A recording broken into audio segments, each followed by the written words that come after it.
بسم اللہ الرحمن الرحیم. ناظرین، میں ہوں ارشد سلیم. ناظرین، آج 3 ٹاپکس کے کچھ اہم نکات آپ لوگوں کے ساتھ جو ہے نا اس ویڈیو میں شیئر کروں گا.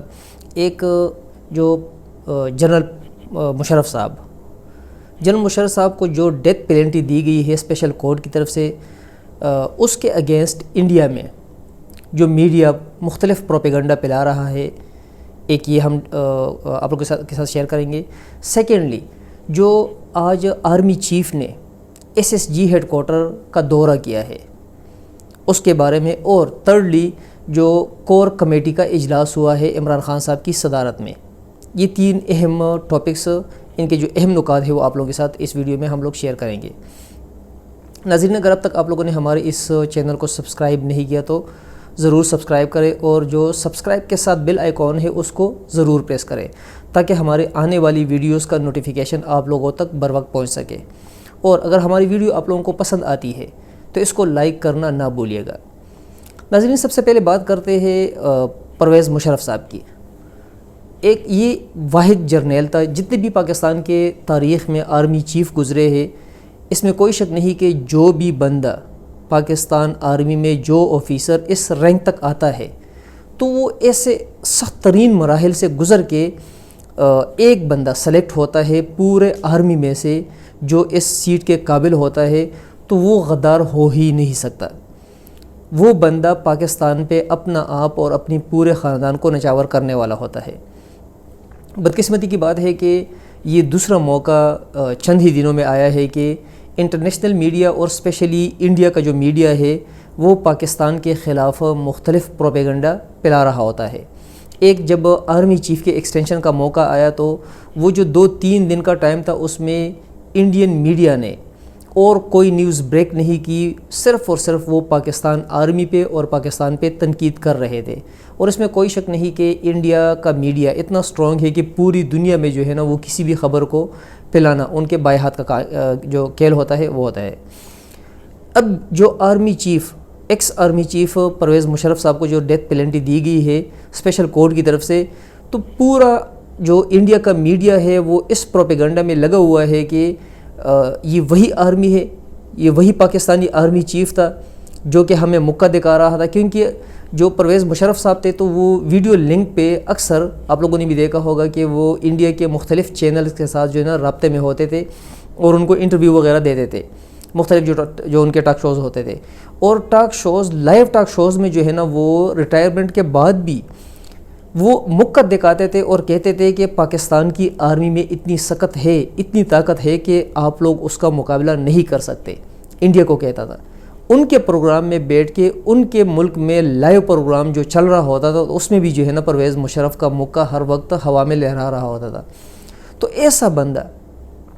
ایسا بندہ جس نے کارگل کا محاذ آلریڈی وہ کارگل کے محاذ پہ جو ہے نا جنگ جیت چکا تھا، اگر مختلف جو نیشنل اور انٹرنیشنل سازشی عناصر تھے ان کی وجہ سے اگر نواز شریف صاحب حکم نہ دیتے پاکستان آرمی کو واپسی کا تو کارگل کا محاذ پاکستان کے ہاتھ میں تھا. کارگل کے محاذ پہ لڑائی پاکستان جیت چکا تھا. اگر اس وقت نواز شریف یہ حرکت نہ کرتے تو اسی جنرل پرویز مشرف صاحب کے کمانڈ میں وہ جنگ جو جیتی ہوئی تھی وہ تو ایک ہم ہار گئے. دوسرا، آج جو ہے نا جو کشمیر کا ایشو ہم لوگ فیس کر رہے ہیں، یہ ایشو آج ہم فیس نہ کر رہے ہوتے، بشرطے کہ اگر جو اس ٹائم کے وزیر اعظم تھے نواز شریف صاحب وہ غداری نہ کرتے. ایکچوئل غداری ان لوگوں نے کی ہے.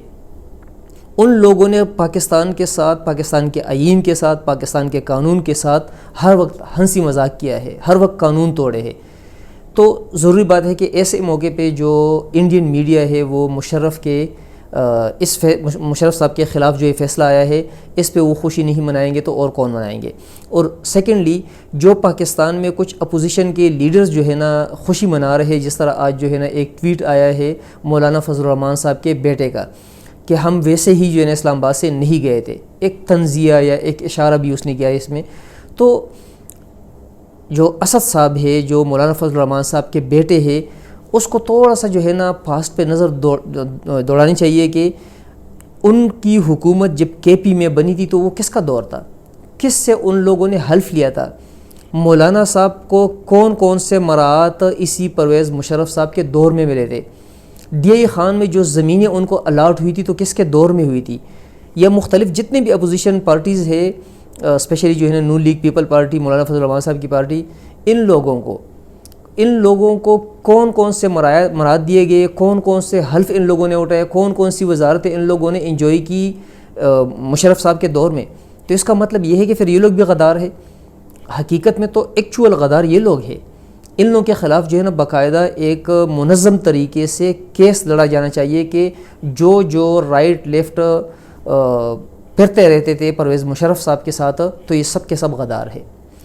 دوسری بات جو آج ایک اہم نیوز سامنے آئی ہے، ایک اہم خبر سامنے آئی ہے کہ پاکستان کے آرمی چیف جنرل باجوہ صاحب نے SSG ہیڈ کوارٹر کا دورہ کیا ہے اور باقاعدہ ادھر میسیج دیا ہے کہ آپ لوگوں کے جو شہداء ہے ان کی وجہ سے پاکستان قائم ہے، آپ لوگوں کے ساتھ کبھی بھی جو ہے نا ہم آپ لوگوں کو اکیلا نہیں چھوڑیں گے۔ SSG کیا ہے؟ SSG پاکستان آرمی میں ایک اسپیشل سروس ہے، جو پورے آرمی سے جو ایکچول نچوڑ نکلتا ہے، جو ایکچول کمانڈو نکلتے ہیں، وہ SSG میں آتے ہیں اور SSG کی ٹریننگ وہ لوگ کرتے ہیں۔ اور اسی SSG کور کو کمانڈ کیا تھا جنرل پرویز مشرف صاحب نے۔ اگر ان سمپل ورڈ جو ہے نا اگر میں کہوں کہ جو جنرل پرویز مشرف صاحب ابھر کے آئے ہیں تو اسی SSG کے سے جو ہے نا ابھر کے آئے ہیں، اور پاکستان کے آرمی چیف کو پتہ تھا کہ باقی آرمی سے زیادہ اس ٹائم غم اور غصہ پایا جاتا ہے SSG میں، تو اسی وجہ سے جو ہے نا آرمی چیف ادھر گئے ہیں، کیونکہ اس سے پہلے چند دن پہلے جو پہلا اٹیک آرمی پہ ہوا تھا آرمی چیف کے ایکسٹینشن کے بابت، تو اس ایکسٹینشن میں جو ہے نا جو پاکستان آرمی تھی وہ بالکل خاموش رہی تھی، نہ آرمی چیف کی طرف سے کوئی خبر آئی تھی، نہ کوئی پریس ریلیز آئی تھی، نہ کوئی کور کمانڈرز کی طرف سے کوئی بات آئی تھی، بلکہ انتہائی صبر تحمل کے ساتھ جو ہے نا اس درد کو برداشت کر لیا تھا۔ حالانکہ وہ بہت بڑا داغ لگانے کی کوشش کی گئی تھی پاکستان آرمی پہ، انٹرنیشنلی پاکستان آرمی کو بدنام کرنے کی ایک سازش نظر آ رہی تھی وہ۔ لیکن صبر بندہ کرے تو آخر کب تک کرے؟ صبر کا پیمانہ جو ہے نا ایک دن لبریز ہو ہی جاتا ہے، اور آج وہی ہوا۔ ایک تو کل جو پریس ریلیز آئی تھی آرمی کی طرف سے کہ پورے آرمی میں غم اور غصے کا مظاہرہ کیا جا رہا ہے۔ سیکنڈلی جو ابھی آج دوسرا دن تھا، تو دوسرے دن بھی جو ہے نا SSG ہیڈ کوارٹر کا دورہ کرنا یہ عام معمول کی بات نہیں تھی۔ حالانکہ اگر اوپنلی بھی دیکھا جائے تو پورے پاکستان میں نون اور پیپل پارٹی کے علاوہ یا کچھ اور پارٹیز کے علاوہ پورے دنیا میں پورے پاکستان میں جو ہے نا جو عام عوام ہے ان میں بہت زیادہ غم اور غصہ پایا جاتا ہے۔ آج پاکستان میں سینکڑوں جگہ پہ مظاہرے ہوئے، لاہور پریس کلب میں مظاہرہ ہوا ہے، باقاعدہ لاہور یونیورسٹی سے باقاعدہ ایک جلوس نکلا ہے اس فیصلے کے خلاف۔ جو میجورٹی ہے پاکستان میں یا پاکستان سے باہر، وہ اوپن ورلڈز میں جو ہے نا یہ کہہ رہی ہے کہ جو یہ فیصلہ آیا ہے یہ منصفانہ فیصلہ نہیں ہے۔ جو کل جو ہے نا ایک رسمی ملاقات ہوئی تھی چیف جسٹس آف پاکستان کوسہ صاحب اور کچھ صحافی بھائیوں کے بیچ میں، تو اس میں سے بہت سی باتیں جو ہے نا ڈسکس ہوئی تھی اور اوپن ماحول میں جو ہے نا گپ شپ لگی تھی۔ باقاعدہ آج جو ہے نا ان باتوں کی تردید کی گئی، حالانکہ تردید میرا خیال ہے ابھی ہمارا ایک دوسرا صحافی بھائی ہے وہ بھی جو ہے نا ابھی اس کی ویڈیو میں دیکھ رہا تھا، وہ بھی کہہ رہا تھا کہ تردید اس کی آنی ہی نہیں چاہیے تھی، کیونکہ مختلف سٹارز جو بندہ اپنے کاندھوں پہ لگانا چاہتا ہے تو پھر وہ تردیدیں نہیں کرتا۔ مختلف باتوں سے جو ہے نا وہ تھوڑا سا پیچھے ہٹنے کی کوشش کر رہے تھے، جو کہ آلریڈی فرنٹ پہ ابھی آ چکی ہے۔ تو انتہائی افسوس کی بات ہے ناظرین کہ ہمارے ملک میں جو ہے نا ایسے گیم کھیلے جاتے ہیں، اور اسپیشلی یہ گیم یا اس طرح کے گیمز وہ لوگ کھیلتے ہیں جو پاکستان کے لوٹنے والے ہوتے ہیں۔